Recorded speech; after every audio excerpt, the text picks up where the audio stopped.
Next up on ringside, Ali takes on Ernie Terrell in a 1967 fight. The verbal jab stinging as much as the shots from Ali's left hand. Terrell baited the champ, calling him Clay, refusing to acknowledge Ali's Muslim name. But Muhammad, as usual, had the last word. I don't really hate no one, but I don't like him for his actions and the way he was acting and insisting on calling me Cassius Clay, knowing that my name now is Muhammad Ali, and I'm a Muslim, and whenever this is discussed as serious, I don't play with the religion. Back here at Gleason's Gym, ringside on ESPN Classic, Brian Kenny, George Chuvalo, and Burt Randolph Sugar. We go to 1967. Ernie Terrell is up next for the heavyweight champion. 2 years before Ali fought Terrell, you fought him, George. What type of fighter was he? Well, Ernie is far from an aggressive fighter, and you can say boring if you want. boring, yeah, very boring. A nice guy, but a boring fighter. And when I fought him, I thought I won the fight.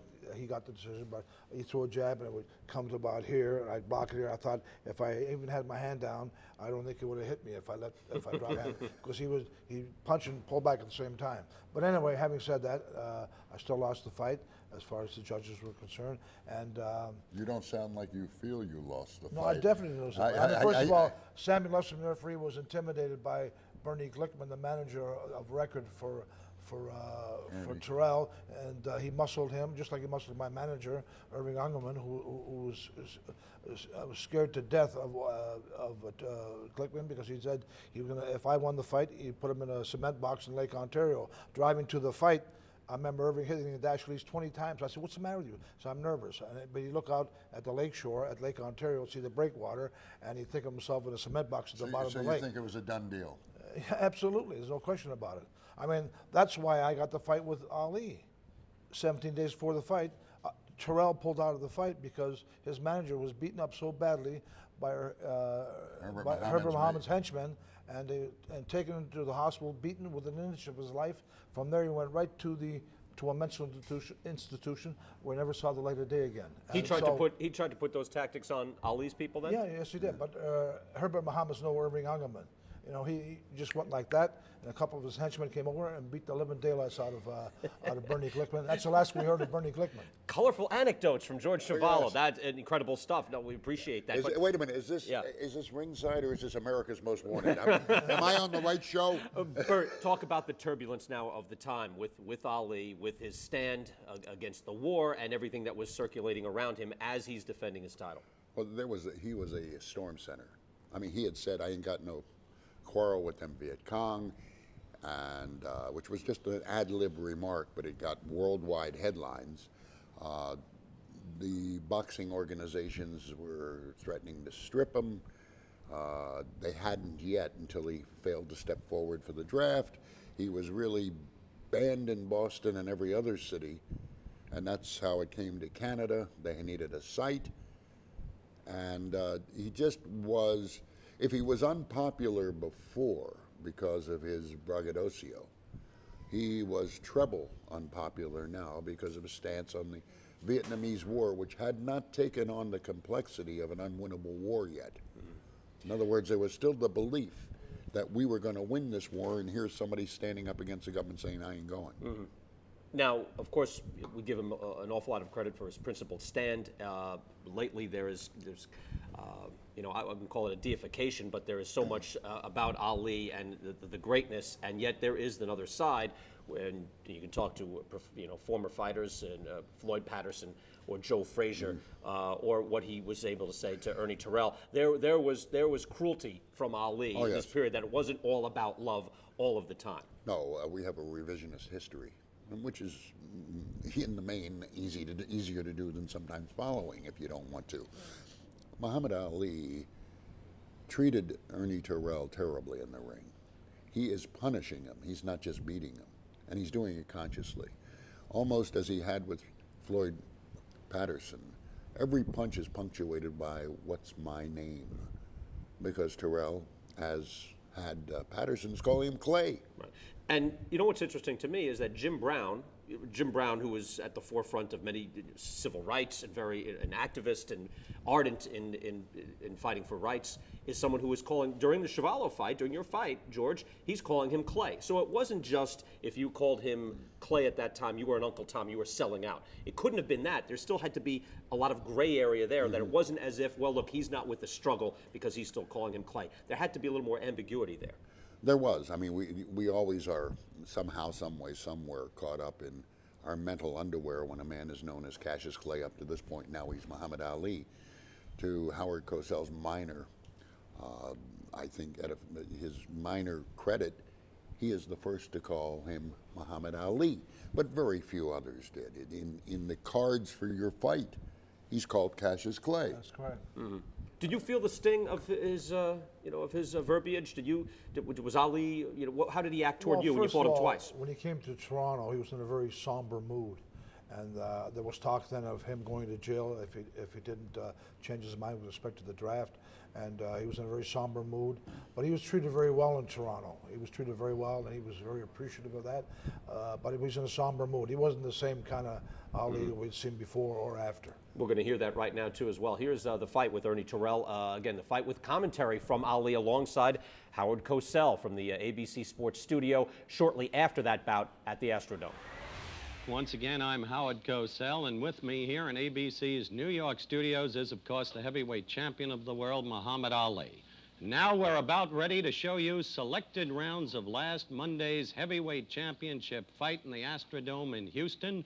We shall begin with round one, and Ali, if you will, I'd like you to do the voiceover as we view the initial round of the contest. Well, yes, Howard, I'll be glad to. As you know from hearing the radio of the fight, now there I am saying my prayers to Allah, as I usually do before every fight.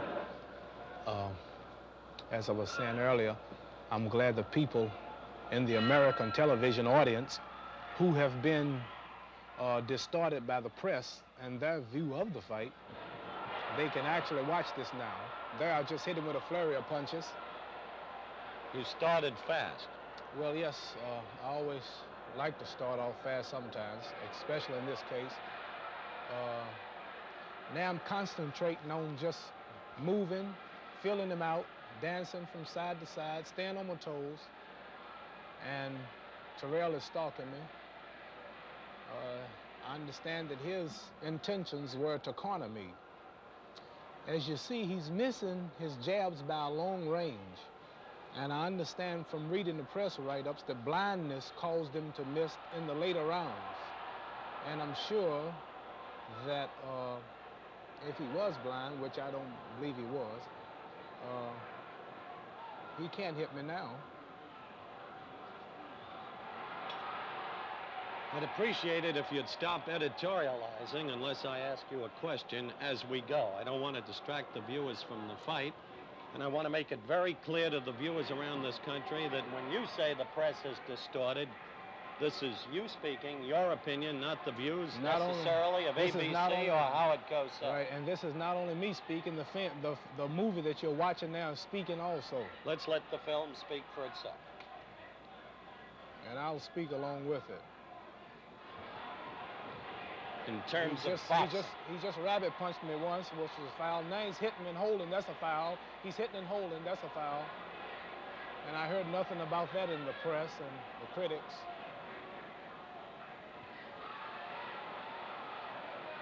There I just jabbed him.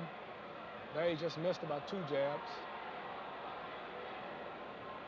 George Chuvalo worked with me at ringside, scored the fight for me, gave this round to Terrell.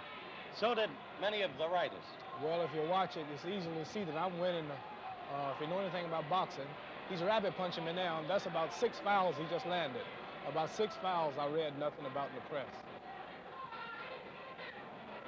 He hasn't touched my face yet, and I think I've hit him a good 10 times in the face, so I don't see how he won that round. He just missed that jab.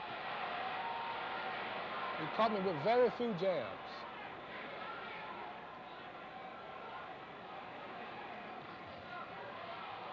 He just missed that. Yeah, but you kept moving in the way you did against Liston and Miami Beach. Yes, I always move. All right. You I were just hit him- respectful of I him at just hit this him with stage of the another fight, jab. weren't you? Yeah, I respect all of my opponents. I just hit him with another jab there before he... Now he's rabbit punching again. That's another foul right there. And that's the end of round one. We'll be back with the start of round two right after this message.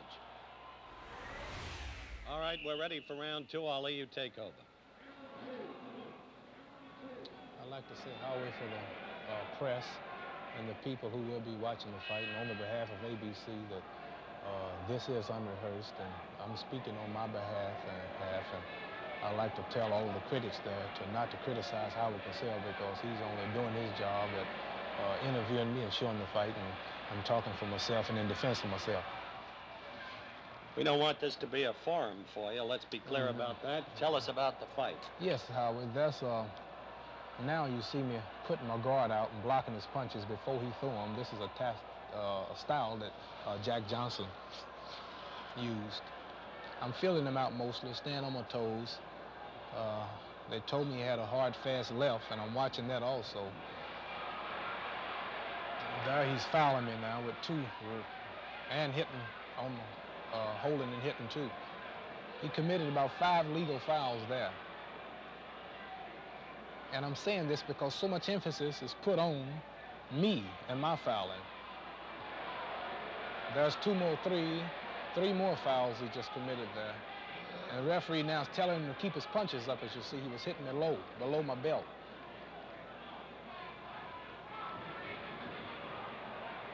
And I think it's real hypocritical to... There he just butted me in my stomach. And if I had moved, he would have hung himself in the ropes. But it was my body that stopped him from running outside the ring. There, just hit him with an uppercut and 2 hooks. That's another jab. Why isn't he using the left the way everyone expected? Well, Howard, he tried, but I just wasn't there. And as you see, he's jabbing, but he's missing. And this is before the time that he was supposed to have been blind, and they say he saw 2 or 3 figures. Well, the way he's punching now, he still sees 2 or 3 figures. Films don't lie. That's why I'm glad the people here in the American public can watch and see the film at the same time. And I'd also like to say that the sports writers who were at the fight, the way they wrote about the fight was really terrible, and I just hope that the news writers that we have reporting news from other countries are not as wrong as they are, because it'd be hard to tell when they're getting the truth. Let's not or not. have a political forum, Muhammad. I have to defend myself, Howie. All of the press and the people were against me for just doing my job and beating Ernie Terrell. He was out to beat me, and I was out to beat him. And as far as the fight being a brutal 15 rounds is concerned, that's up to the referee. It's his job to stop it if he think it deserves stopping. It's up to the doctor to stop the fight and the judges. So don't criticize and condemn me for whooping Ernie Terrell, because either he was going to beat me or I was going to beat him. I just did my job. We'll be back with more of the 1967 Muhammad Ali-Ernie Terrell fight, with the greatest himself providing vintage commentary on the wide world of sports.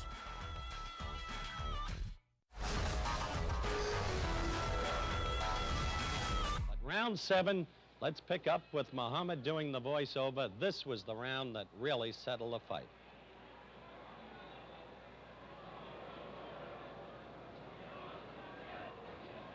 Terrell just missed 2 jabs there, and that one just tapped me.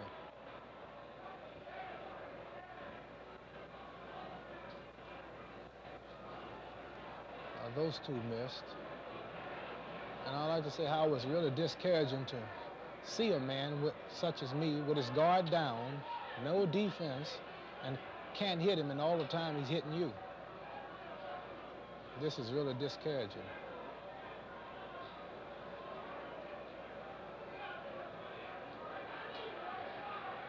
Weren't you surprised by his adoption of the peekaboo style? Well, yes, he realized that his speed didn't match mine, nor did his hitting power, so he seemed to be fighting just to stay. There, I just tagged him.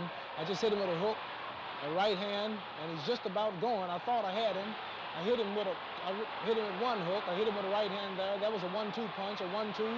That was another 1-2, but they missed. Those missed because he has his shield up. And I have to give him credit. He really blocked a lot of them, and he had the nerve to come back fighting, as you see now. He's coming back. He threw a few rabbit punches. He's shook now. I really put all I had on him, and right now I'm trying to take him out, but you see he's got his guard right there. It's hard to come through it, and it takes a lot of energy. It tires me to constantly throw that many punches, so I had to take my time because when I had him shook, he wouldn't go. So I had to resort to dancing and moving in order to keep from tiring myself out. But I'm jabbing him and keeping him off of me. He's just walking into me. He's not concentrating on punching himself. He's just walking and looking to block, looking to survive. Suddenly, he is no longer a taller man than you. You notice? Well, if you notice from the start of the fight, he never was really too much trouble because I'm too fast on my feet. There he just missed a good 1-2 punch, and that right hand grazed my jaw. Only grazed you. Right. Looked better than it was. No, it really didn't hurt. I was just grazed. There he just hit on the break again, which was a foul.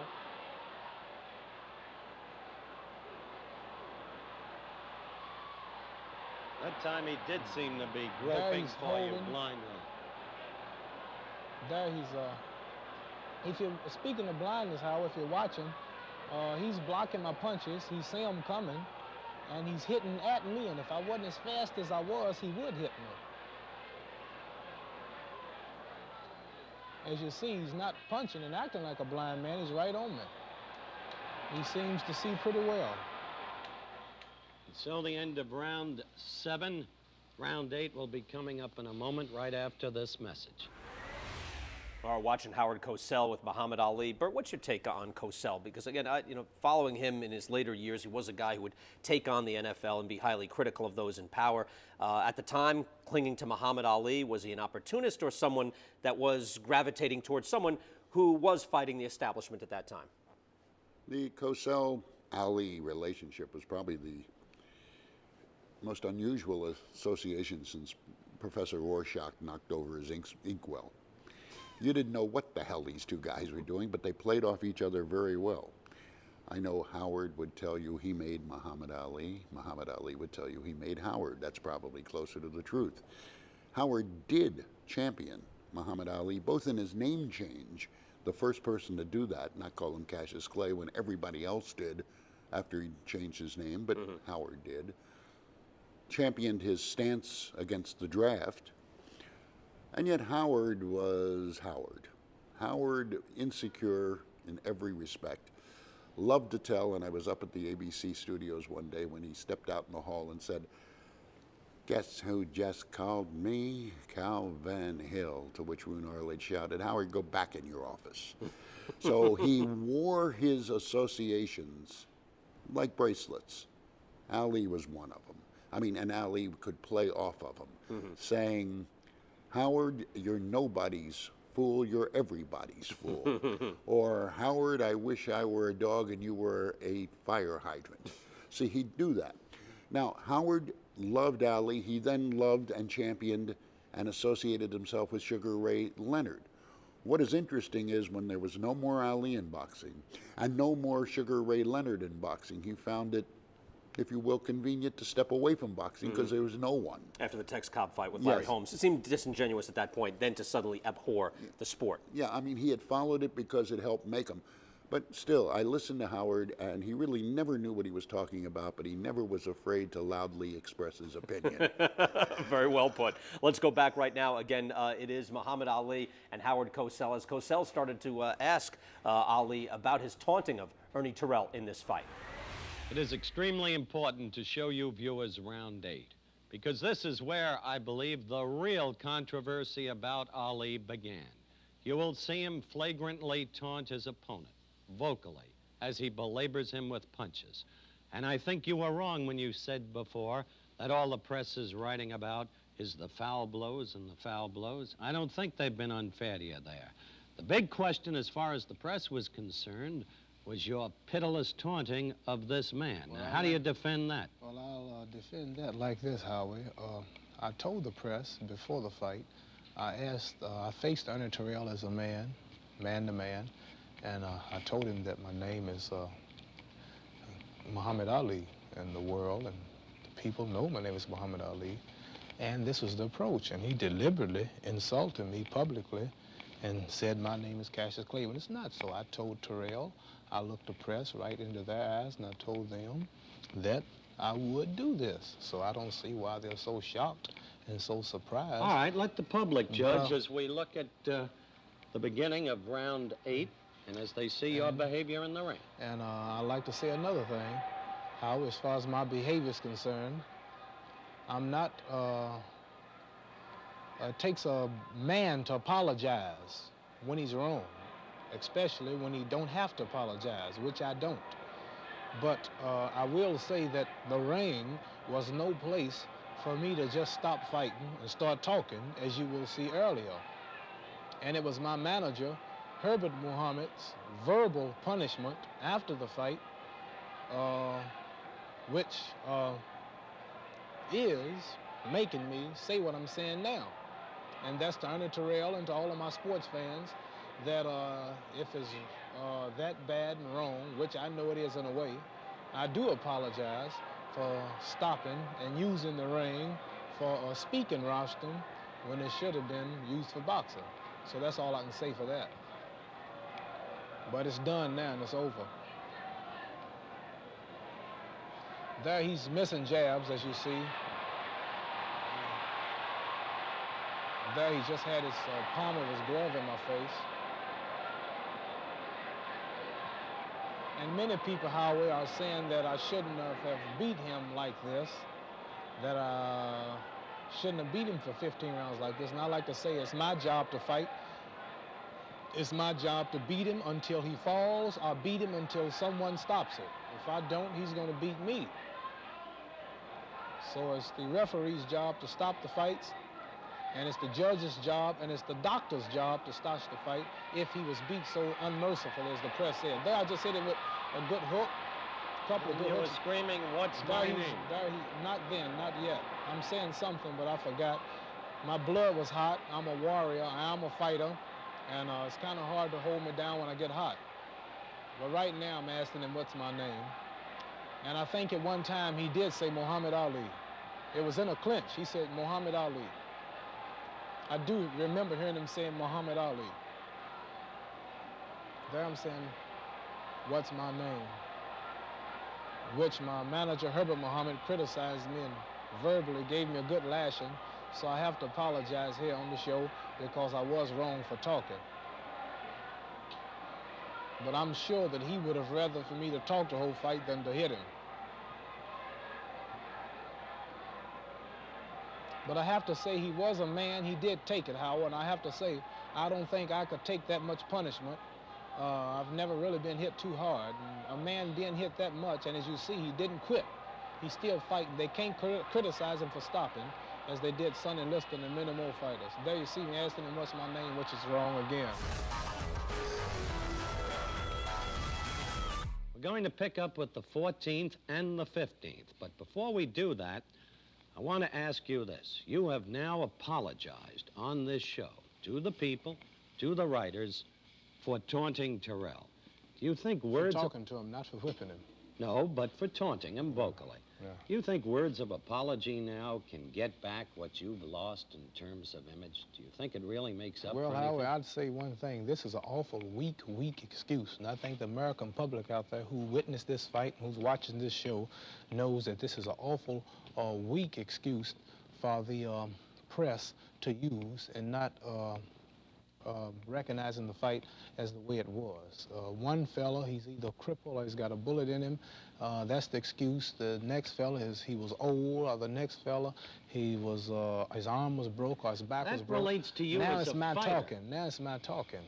Is what's the reason for not seeing the fight like it was. But I think the people who's watching the television now can see that the report that the press gave was awful distorted. No, They can't see that. They can see the fight. Mainly, But what mainly. they couldn't see was your behavior pattern. The fact is, reporters, many of them printed it, Well, that's the cruelty in so- your eyes, the malice in your voice. I'm out to be cruel. That's what the boxing game is about. He's out to beat me, or I'm out to beat him. And as far as the fight being cruel, as far as the fight being a cruel, brutal 15 rounds as they print it, I think it's the referee has the authority to stop it if it's so cruel. The judges have authority to stop it if it's so cruel. And the doctor who was in his corner at each round had the authority to stop it if it was so cruel. And if I had stopped it, it wouldn't have been legal. He would have won the fight if I had stopped. So it's my job to whip him. You are not a stupid boy. Let's Thank look you, at Howard. You're not rounds. as dumb as you look. Let's look at rounds 14 and 15. They should be coming up in just a second. Stop smiling. You're not so funny.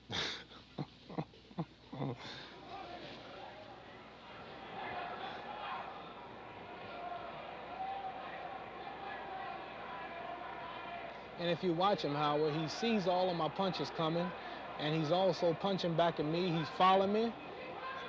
And I think if a man is blind, he couldn't do this. So I think blindness is another excuse Terrell used for losing this fight.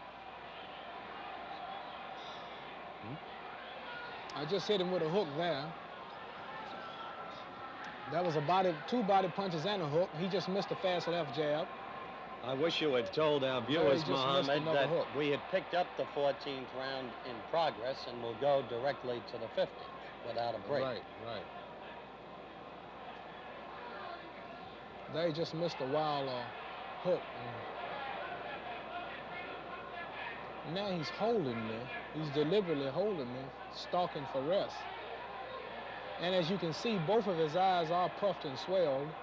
And I don't think that that incident near the rope did that. I think they were the punches that bruised him, which is not an honor. I'm not bragging to bruise a person, but just explaining the so-called foul.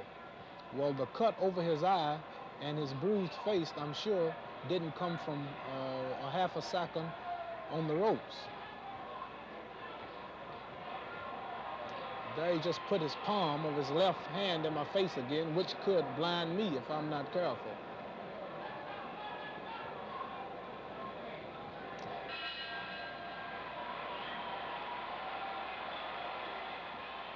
I still don't understand why you couldn't put him away. Well, I tried, but he just wouldn't go, as best I can say. I just won. If I put him away in 1 round, it's bad. If I put him away in 3 rounds, it's bad. If I talk to him, it's bad. If I whip him clean, it's bad. And I'm just wrong if I do it and wrong if I don't. You really persecute. Well, not really. It's just everybody have a right to their own opinion, and I don't think that the newspapers and the editors of the whole papers know that the reporters are doing the job that they're doing, because it's really unfair to the fans to come away distorting things just outright with evil intentions. You've just spoken about 32 mouthfuls, each of which is subject to 32 different retorts. You realize that? I'm telling the truth, that's all. And if you tell the truth, how on this show, if you defend me like you usually do, you will catch criticism too. And I'll say it for you. I if have you never can't. defended you. I have never gone against you. You defended me greatly when I fought George Chuvalo. You stopped the punches. You showed the low blows. This man has hit me low. He has rabbit punched me. He has hit me on breaks. He has butted. He has put the palm of his glove in my face, and you haven't said nothing about that yet. I understand why. I think the pictures are speaking for themselves with regard to But the they fouls. were- I don't personally think the fouls are a real issue in this fight. Your behavior Well- pattern is portrayed by the American press a very definite issue as it relates to you, your image.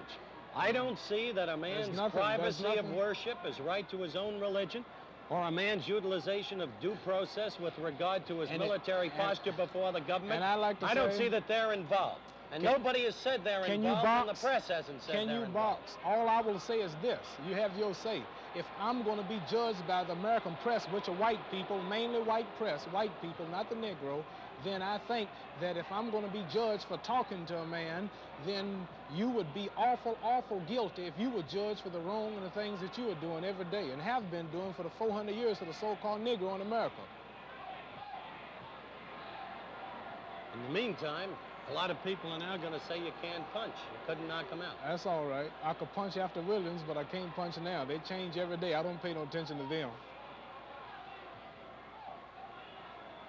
But you have a lot of nerve to spend so much millions of dollars in press time and criticizing me for talking. I wish all other people did to people was talk to them. I think what I'm doing now is worse than talking to him. You should be criticizing me for whooping him. That's worse than talking. Why make such an itch over talking? That whooping is what you should be mad about. That's what y'all mad about, the whooping. You're using the talking for an excuse. So Howie, I don't want to get hot here on the show. Oh, you got hot enough in the ring after the fight, you remember?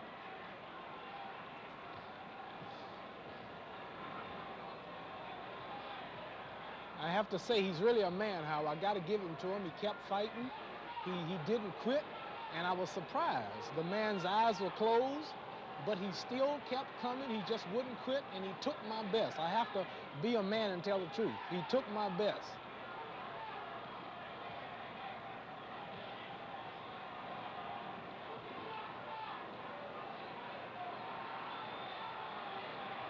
We're less than 30 seconds away from the end of the fight.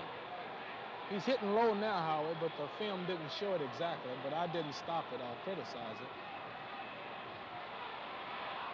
There, I just hit him with a volley of punches. There, he's holding me and pulling me over the rope and hitting me. He's hitting and holding, which the crowd is booing. And so the fight ended, an overwhelming victory for Muhammad Ali.